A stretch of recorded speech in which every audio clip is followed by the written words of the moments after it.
Assalomu alaykum. Hayotimizda shunday gap bor. Nima uchun ayollar erkaklardan ko'proq yashaydi desa, hazil aralash kinoyamiz ayollarning xotini yo'q deyshadi.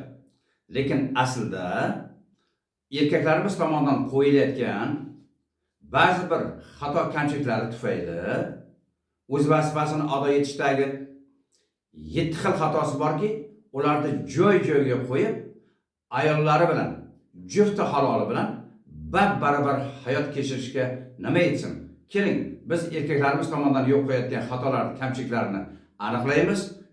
Aksar qismi birov 1 xil, birov 4 xil, birov 5 xil xatolarga yo'l qo'yadi. O'shalarni o'zlari bilan suhbatlashib, tekshirib topamiz, tekshirib ko'ramiz. Qancha yashash uchun badanida mavjud bo'lgan imkoniyatlarni aniqlaymiz va xudo xolasa yordam beramiz.